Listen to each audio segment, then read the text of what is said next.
Giants, they may have traded down last night, but they still landed a stud in Florida, the wide receiver, Kadarius Toney. In today's edition of the Burleson, I'm going to show you how his dynamic playmaking ability is going to make things easier on Danny Dimes and why New York landed a major steal at pick number 20. So let's check out the tape. Here we go. A little Kadarius Toney action. Oh, baby, baby, baby. I said I wasn't going to do any puns, but it does feel good. Like Tony. They done it again. They done it again, and I'm doing this again because I did it before. Tony do it the first time, Nate? I only remember them doing it again. The first time. But that's how you do it. And I'm going to tell you what. These guys done it again by drafting an absolute playmaker. And I'm going to say this.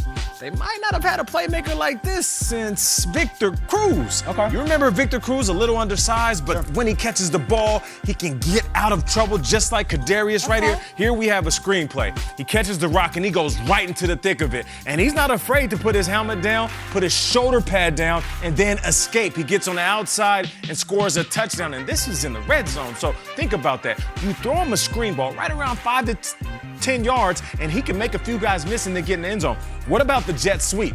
Jet sweep is a big part of NFL offenses. You hand the ball off to him behind the line of scrimmage, immediately puts his foot in the ground to get upfield, and this is where it gets nasty. He's going to make a guy miss that is right in front of his face. Usually wide receivers, especially undersized ones, they don't like to hit, but Kadarius, he can run past you, he can shake you, and he's not afraid to be physical. Check out this play right here. He sheds one tackle. And then after that, he keeps his balance. Kyle, you being the running back, you know what it's like to put your hand on the ground and then keep your feet. You do it briefly. He hand plans for a good 10 yards. He's 10 yards. A bear crawl. It's awesome. And then gains another 10 yards. And I like the intensity. He loves the flex on him, which means this dude is feeling it when he gets the ball in his hands. Now, here's the thing. You can put him in the backfield at running back.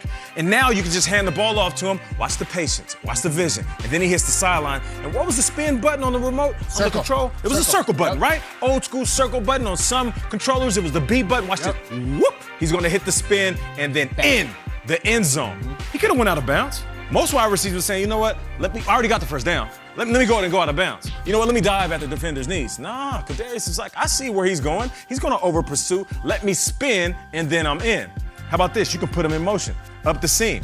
You put him in motion, now the defense has to communicate. Ooh, we hit him with the 1-2 step like Sierra, and then he's right up the train tracks. The train tracks are the hashes, and now the quarterback has a decision to make. He can go inside to that tight end, he can go outside to the comeback, but he has a wide open Kadarius Toney because he just broke off that safety who was waiting on him. So imagine you have a young wide receiver with speed, put him in a slot up against linebackers, nickelbacks, and safeties. He's going to torch those guys. But you can also put him on the outside and beat inside DBs. What can he do? He can do it all. Now listen, he didn't have the craziest amount of production, but you look at the 1145 total yards, 11 touchdowns in 11 games, that means he is versatile. And right there, once again, the seam route. That just shows you that he's going to be able to utilize that type of speed in short spaces. Now watch this right here. This is where it gets good. A vertical. Up against who? Alabama.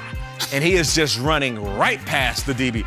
Alabama has pro DBs, right? That's what we hear. Yeah, they have 17 every year. Yeah, it's DBU. And Kadarius is running past the defense without even being touched. Now, you have Danny Dimes with Saquon Barkley behind him. Yeah. You bring in Kenny Golladay, who stands about 6'3", 6'4". So he's that guy that can move the chains, big body, use his frame, box out DBs. And then you have Sterling Shepard, who is a fantastic slot receiver that can move in between the hashes. Yeah. You bring in Kadarius Toney, you can literally use him everywhere. Outside, inside, backfield, and you can use him on special teams. For those that are saying, well, why did we trade down? I mean, at 20, did we really get a steal? We wanted Devontae. That's cool. But you guys got a playmaker that fits your system.